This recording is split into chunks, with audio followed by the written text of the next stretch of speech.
গাজলডোবা সংলগ্ন এলাকায় একের পর এক জমি মাফিয়া গ্রেপ্তার। জমি কেলেঙ্কারিতে গ্রেপ্তার হতে হয়েছে ডাবগ্রাম ফুলবাড়ি বিধানসভার তৃণমূল নেতাকে।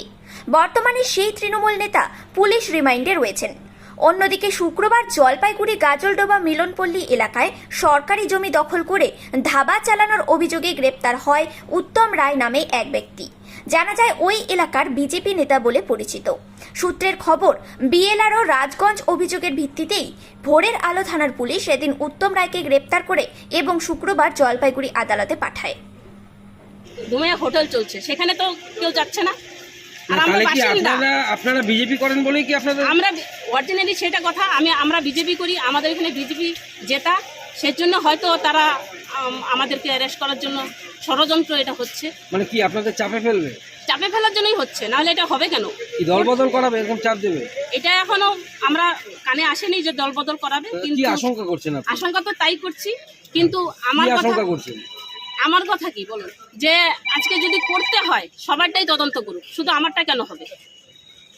আজকাল যারা নতুন গেছে, আমরা তো অনেক দিনের বাসিন্দা, আর যারা রিসোর্ট করে আছে তারা তো ইদানিং গিয়েছে এখানে নতুন, তাদেরকে কেন অ্যারেস্ট করা হচ্ছে না? তাদের জমি কেন তদন্ত করা হচ্ছে না?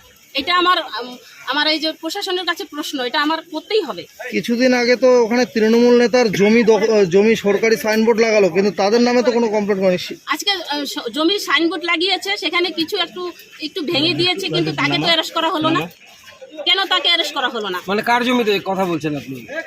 রঞ্জনশীল শর্মার, হ্যাঁ, তাকে তো অ্যারেস্ট করা হয়নি।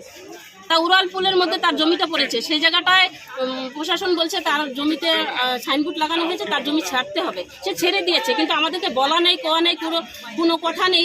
হঠাৎ করে আমার বরকে অ্যারেস্ট করে নিয়ে আসলো কেন? আমার কি জানার অধিকার নেই? কেন করবে? আমাকে যদি বলতো যে আপনার জমি সরকারি জমি, আমি কাগজপত্র দেখাতাম, তারপরে অ্যারেস্টটা করতো। কাগজপত্র না দেখা নেই, কিছু নেই, কি আছে সেগুলো তো তদন্ত করতে হবে, আগে কেন অ্যারেস্ট করবো? এটা তো কোনো আইন নেই। আপনার নাম? আমার নাম মায়ারানী দাস রয়। আমি এখানে 35 বছর বসবাস করছি বামপুরন তেলে।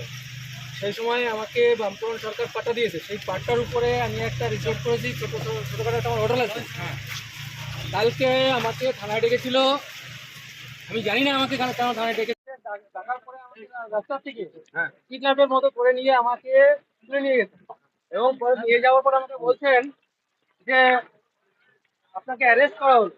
আমি ওনাদেরকে জিজ্ঞাসা করলাম আমাকে কেন অ্যারেস্ট করা হলো, তো আমি বলছি যে আপনি কি বিজেপি করেন তাই অ্যারেস্ট করা হলো, আমাকে এইটাই মূলত। আমাদের সাথে থাকুন এবং দেখতে থাকুন নিউজ প্রাইম টাইমস, আপনাদের সাথে আপনাদের পাশে।